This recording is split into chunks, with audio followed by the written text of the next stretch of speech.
आशियाई king boxing स्पर्धेसाठी दीपा गवळे यांची निवड। कंबोडिया देशात दिनांक 7 ते 12 ऑक्टोबर दरम्यान आशियाई किंग बॉक्सिंग स्पर्धा होणार असून या स्पर्धेसाठी नांदेड जिल्हा किंग बॉक्सिंग स्पोर्ट्स असोसिएशनच्या कार्याध्यक्षा दीपा गवळे यांच्यासोबतच त्यांचे विद्यार्थी रतिक बंडेवाड आणि कार्तिक राठोड यांचीही आशिया किंग बॉक्सिंग स्पर्धेसाठी निवड करण्यात आली आहे। वयाच्या 3ऱ्या वर्षापासून माझ्या आईवडिलांनी मला या मार्शल आर्ट फील्डमध्ये टाकलेलं आणि वयाच्या 3ऱ्या वर्षापासून मी आजपर्यंत विविध अशा क्रीडा प्रकार खेळले व आत्तापर्यंत 30पेक्षा जास्त राष्ट्रीय स्पर्धेमध्ये मी पदक जिंकलेले आहे आणि हेच मॅचेस कंटिन्यू करत माझे 2016मध्ये आशियाई बीच गेमसाठी एशियन बीच गेमसाठी 2016मध्ये निवड झालेली आणि मी त्या जागी देखील भारत देशाचं प्रतिनिधित्व करून भारत देशाला रौप्य पदक तिथे मिळवून दिलेलं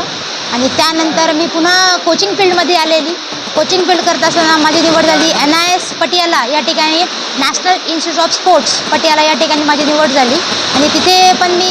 कोचिंग ट्रेनिंग कंप्लीट करून आल्यानंतर पुन्हा ट्रेनिंग केले व ह्या आशियाई कंबोडियामध्ये होणाऱ्या एशियन गेमसाठी माझी पुन्हा निवड झालेली आहे। हे जे गेम आहे म्हणजे हा जो प्रवास आहे हा खूप छोटा प्रवास नव्हता, म्हणजे हा प्रवास खूप लहानपणापासून चालू झालेला आणि मी नेमकं माझ्या डोक्यात ऑलिम्पिक 2028चं गोल्ड डोक्यात घेऊन ट्रेनिंग करते आहे आणि हा जे एशियन गेम्समध्ये जे माझी निवड झाली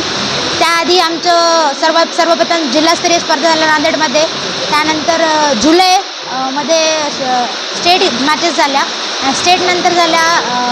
नॅशनल गेम्स जे की गोवा या ठिकाणी आणि नॅशनल गेम्सला मी तिथे सुवर्णपदक जिंकल्यानंतर माझी निवड झाली कलकत्ता या ठिकाणी इंटरनॅशनल ट्रेनिंग कॅम्पसाठी जो की कलकत्ता ढिगा या ठिकाणी झाला आणि त्या ठिकाणी एकदम उत्कृष्ट कामगिरी नंतर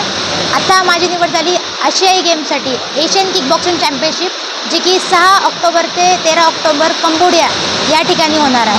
मेरा नाम ऋतिक श्रीनिवास बंडेवार है।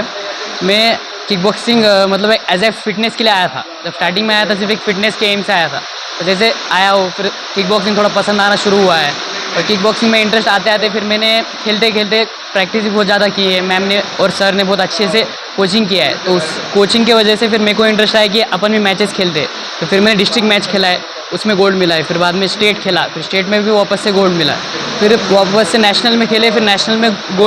में भी गोल्ड मिला है। तो उस वैसे खेलते खेलते थोड़ा इंटरेस्ट बढ़ते गया। तो आज फिर उसके बाद में नेशनल के बाद हमको एक इंटरनेशनल सिलेक्शन कैंप के लिए बुलाया था। इंटरनेशनल सिलेक्शन कैंप में परफॉर्मेंस चेक करने के लिए उन्होंने मतलब एक सब जितने भी नेशनल के प्लेयर थे जो गोल्ड मिला है उनको बुलाया गया था। तो फिर वहाँ पे अच्छा परफॉर्मेंस देख के उन्होंने हमको इंटरनेशनल के लिए सिलेक्शन किया है अभी एशियन चैम्पियनशिप जो 2024 में कंबोडिया में होने वाला है। तो उसके लिए अभी भी प्रैक्टिस शुरू है हमारी।